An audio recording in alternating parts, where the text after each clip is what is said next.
Hello everybody, for the greater good, we're going to review all of the upgraded version of the split cards from the earlier sets. Because that's what's in this pack. We're starting with the 45 Thompson, so this is a 6 cost. Blue version, thank you. Two-handed asset that costs 3 experience, commits for 2 fists. Uses 5 ammo. Ammo spent from the 45 Thompson is placed in your resource pool as resources. As an action, spend 1 ammo, fight. You get +2 fist and deal +1 damage for this attack. If you're not playing big gun blue, this card is a very solid weapon. If you're playing big gun, you're probably going to want the money for other things. But this one even just it pays for itself. But you're it is like 6 is like pretty hefty up front. Yeah, like flamethrower is like 4. That is true. Lighting gun's 5. This gun gets much better when you play cards like extra ammunition or custom ammunition. Like most guns. They are effectively free. Yeah, like even better than most guns, right? Like if you play extra ammunition on this, you actually gain a resource over the course of your next 3 fights. Yeah, like financially it's better. Yeah. It's... Like I'd argue that other cards can benefit from the more, like flamethrower probably benefits from custom ammunition more. The extra bullets on like an actual big gun like might be better. Shotgun benefits from well-maintained more because you just get to use it again. Yeah, maybe. Why was I playing shotgun in that Mark deck? I had so much fist. Yeah, that's true. I could just pick it back up for more bullets. True. I see this card. I see cost 6 gives you back 5. That's good for me. Yeah. It's just a very efficient weapon. Yeah. I agree. It's a hefty cost up front. But this is one of the better split cards, I think. There's another weapon that's also actually in this pack that I think might be a little better than this one, but we'll get to it. Is it the next one? No, this one's good. Like not very good.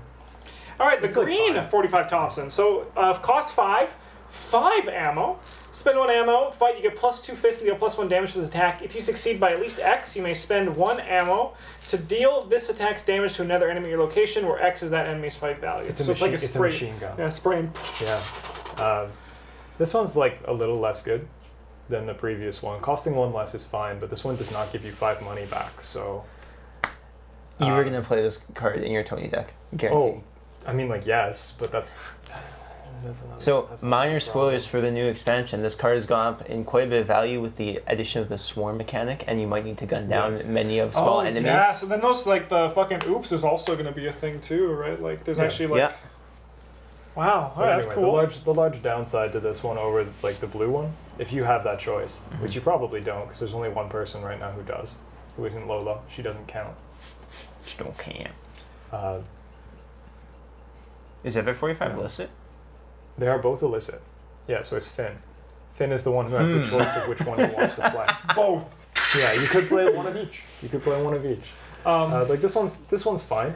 Yeah, the only thing is I see like the other one had a relevant text, like you spend the ammo, get ammo back. This one I just see that oops mechanic, but like you said, Swarm will change the value of this card. It's also just if you're playing the succeed by 2 or more deck, then it's much more likely that you can commit resources to trying to make this hit 2 things. There probably won't be 2 things at the same location that are not Swarm enemies. Yeah. But whatever, right? You also don't have too many options if you're looking for like a big weapon for a green character like Skids or Tony. So like this is a fine one, especially if you're not buying all the packs. Yeah, it's like this or Lupara, pretty much. You can play Typewriter. Chicago Typewriter. It's pretty okay. I'd say it's like similar value to this. This gun is fine. The other one is like very good. This one is just okay. But it's not even the best blue weapon in this pack. Yes, arguably not even the best blue weapon. No, I think it's like flat not. Yeah. All right, Scroll of Secrets. This is a 1 cost item tome that 3 experience, commits for 2 books. It's an asset that takes up 1 hand, uses 3 secrets. Exhausted as an action to spend 1 secret and look at the bottom 3 cards of any investigator's deck or the encounter deck. You may discard one of those cards. You may add one of those cards to its owner's hand. Place the rest of those cards in either the top or the bottom of their deck in any order. This card's quite strong. Being able to manipulate other decks, any decks really, is a fairly valuable effect. It's definitely the good one. Yeah, if you're using it on the encounter deck, like that's fine. You can make sure that the people are drawing cards that they're equipped to deal with. If you're using it on people's decks, you can help them find something without the risk of them finding one of their weaknesses. Yeah, because 2 books is okay. 3 experience is like a little hefty though. Yellow's got some pretty solid experience options otherwise. It is like decent for a secret build. You can reload it, but it's like a very Like, one thing that isn't good about this card is it, like, does nothing, kind of. Yeah, so like, sometimes you can look at the top 3 cards of someone's deck, and you're going to be like, okay, like, I want you to have all these, so, like, whatever, you can have one, I'll put the other 2 back. Yeah. Great. I spent an action on that. Yeah, that's the kind of thing that I also see. Like, I agree with Travis on that because it is also a tome. It is a tome. So like Daisy is nice, but like wow, a new tome for Daisy, first time in 10,000 years. But like you don't have a lot of time in this game, and spending time to sometimes do that, and then you get exactly that situation. You're like, my turn would have been better spent doing something else. Well, you look at the bottom, right? Yeah. So like you can look at the bottom 3, and then if those 3 cards are all good, you can be like, cool, these cards are on top of your deck, and you can take the one that's good right now. Yeah, I know. Yeah, no, there's definitely the value in it, but it's just like, I think in Daisy it's probably the best because it's a tome, right? Because you can do it for free, not wasting time. Exactly. And she's already geared to be a support. I think most the other it's a little bit anemic for most other yellow characters though. Mm-hmm. This one's ass. Alright, this is the purple one. 4 secrets. Commits for a brain and a book. Exhaust scroll secrets and spend 1 secret. Look at the top or bottom card of any investigator's deck or the encounter deck. Then either discard that card, add it to its owner's hand, place it on the bottom of its deck, place it on the top of its deck. Yeah, so this one you're actually paying 3 experience for like an extra secret. I've played with this card for like 4 scenarios. It's like not good. Yeah. Even in that deck, I wish I had spent my money on that or my experience on other things. It costs too much experience for what it does. You might as well just be playing the level 0/1 if that's the effect you want. Yeah. But if you're not going to upgrade to the yellow one, you probably shouldn't be playing the level 0/1 either. You know. What does level 0/1 do again? It's like this. It's like the yellow one, but you only get to look at 1. Okay.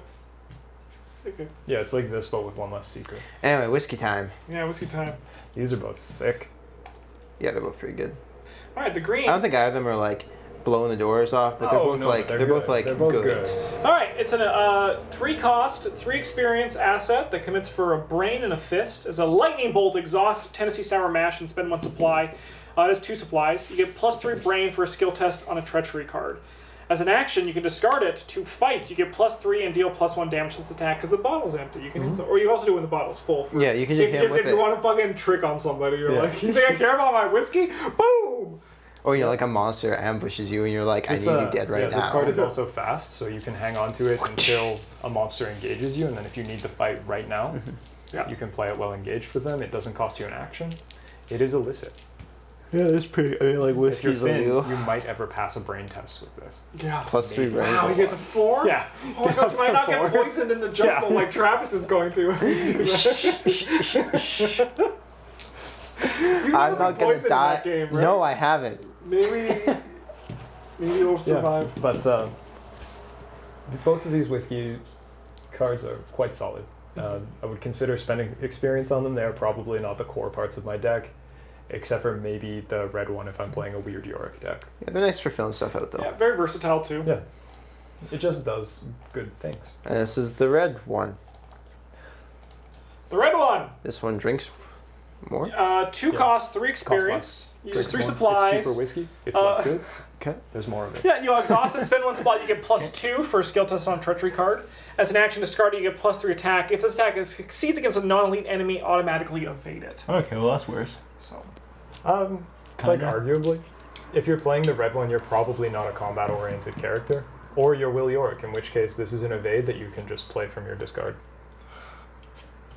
over and over again. And like, for red characters, having more charges, like more supplies, and a smaller bonus is much better because most of them start with 3 or 4 brain anyway. Mm-hmm. So this 2 is putting you to 5 or 6.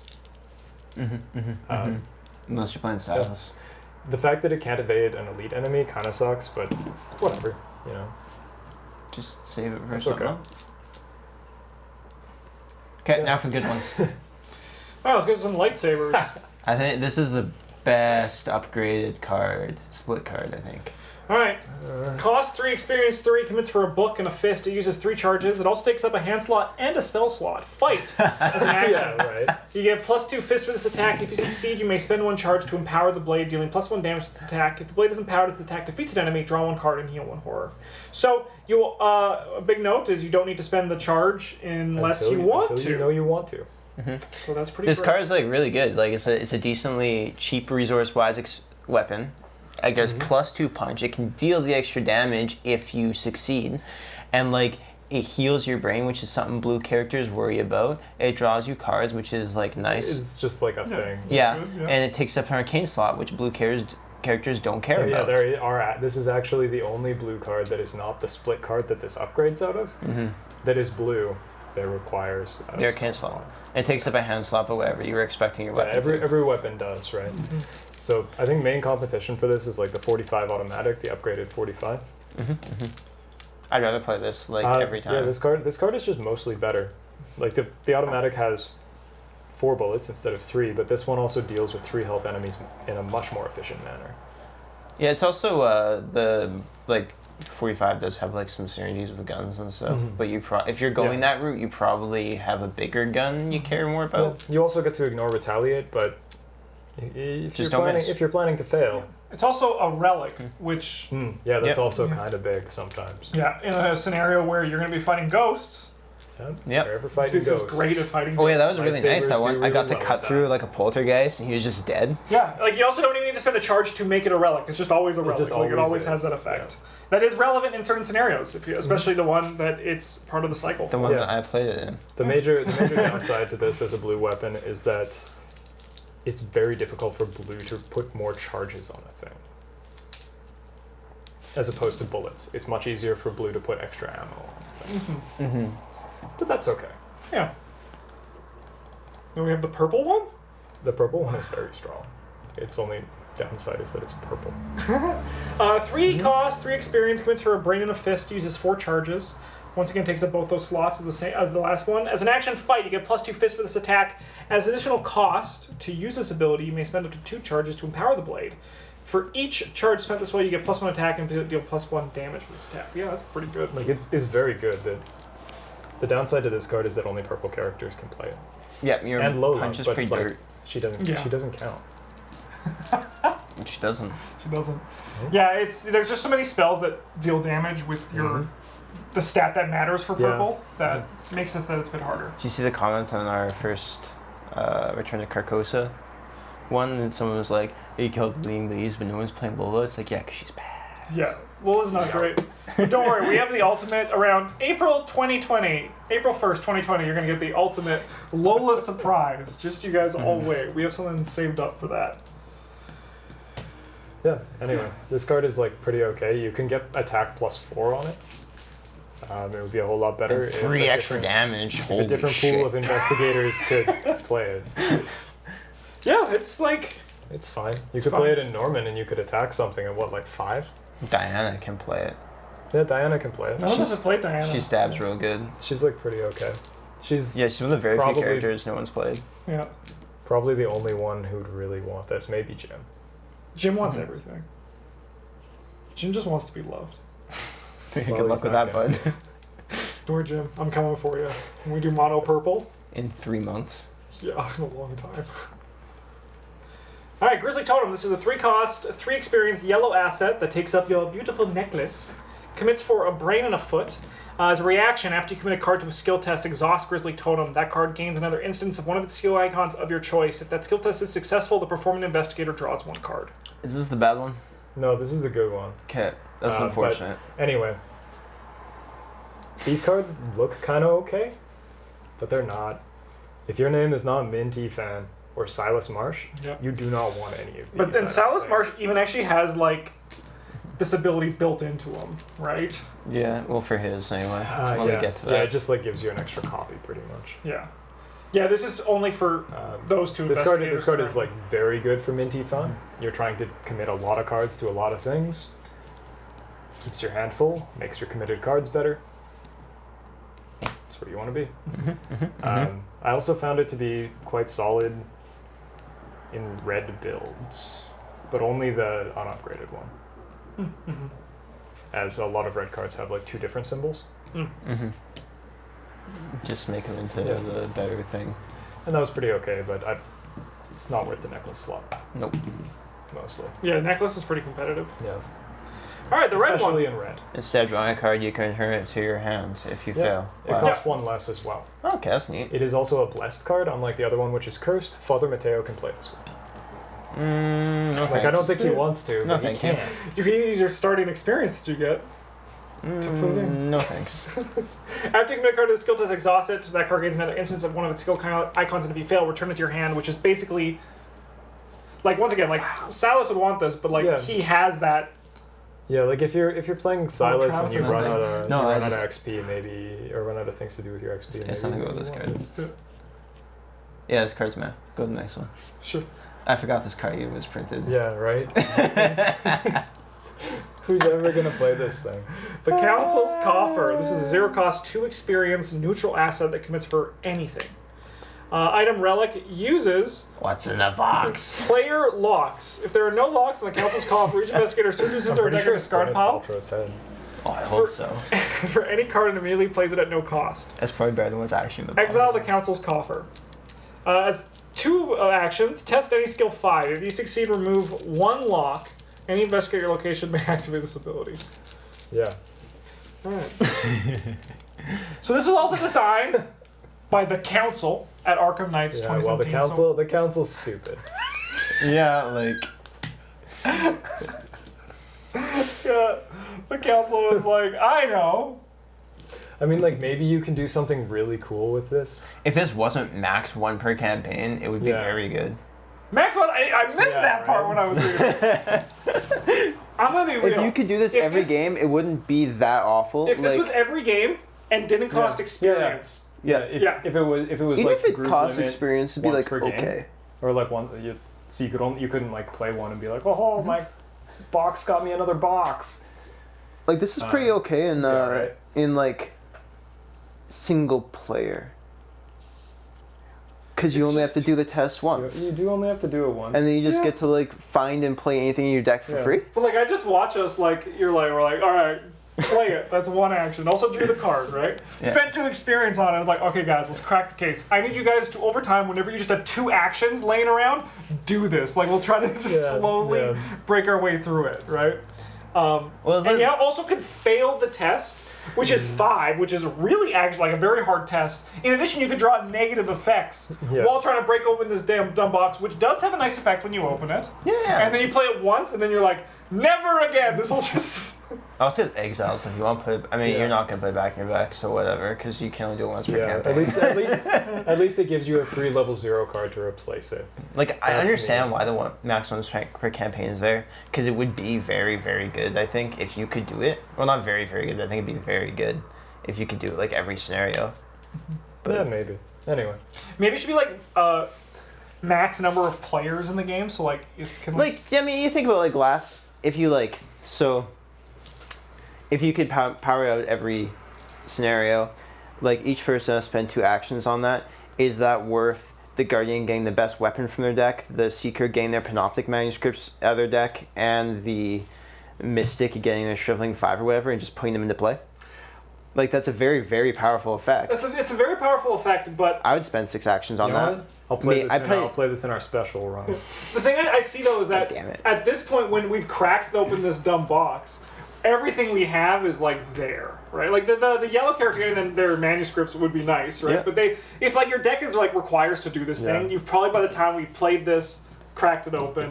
Like if we could do this in the first like 3 turns, then it's like, yeah, baby, right? It commits for a while. It does go for a while, yeah. I think this card's very fun though. Like the idea behind it is neat, and they did some cool design, but I just don't think it's good. But I'm excited for It's Brent like to a play. little overly restrictive. Yeah, there's a bit too much. Yeah. If it was 1 experience and cost like 2, then maybe like that's a little bit better, right? Even if it was like 2 investigator locks and like you had to spend 1 action on it instead I'm of 2 lying per about test, that, by the way. I think I'm so. not gonna play it. that I would think be a that- lot yeah. more comfortable. Because like 2 actions is a lot of your. It's 2/3 of your turn, right? Unless you just have like the green guy who's like, don't worry guys. Like even if it came into play with like 2 per investigator locks and the thing was 1 action test. That's literally what we Yeah, just that's said. it. That's what I wasn't thinking. yeah, he was talking about Chad. I know, you were playing with the dice. That would have been Yeah. a lot better. Yeah. Clearly that is a very good I was idea. thinking about how I just said I would play it, and I'm not gonna play it. It's not gonna happen. Yeah, it's I'm gonna be play it in my hard Lola for deck. us. We all gonna play a little bit. Man, this is gonna be the worst. The person who opens it is gonna be like, I get to exile this and replace it, and everybody else has to pay to replace It's it. the race to break open the box. Also, how are we ever gonna pass a bunch of skill 5 tests with a pile of It's 3? impossible. Yeah, because that's the other thing. Skill 5. Oh, good God. Any skill. It's any skill though. So. Yeah. Yeah, like at Like least your you get to mystic can pick power it, through it pretty comfortably. Like your book person might be able to. Yeah. Your fist person could punch Yeah. the wall. Yeah, like even on Carol, I'm hitting like 7 to 8 book pretty comfortably. If you're Most scenarios. playing the goon and your seeker runs this out, do them a favor. Just shoot them. Can you hold this enemy for me? I promise I won't miss. Are you using your web for this attack? No.